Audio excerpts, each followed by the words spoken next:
lagaw. Ako misusi, ako miduaw. Wa pagyoy jutay nadaot, bisan sa dugay nga mga adlaw. Abi ko og nagubad, unya natunas ug nawala na. Nagpabilin sa gihapon nga buhing saksi sa gugmata. Didto na tawo ang atong gugma, nga gibalaan natong duha.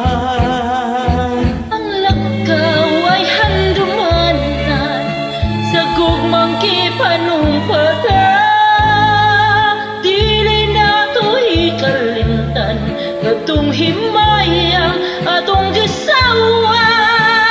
Kay dito atong namugna, unang kalipan ilabihan.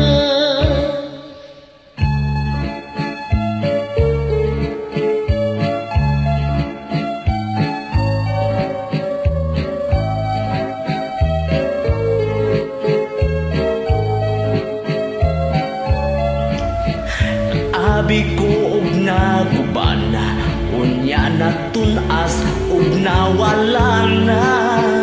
Nagpabilin sa gihapon nga buhi saksi sa gugmata. Doon nagtawo ang atong gugma, nga kibalaan natong duha.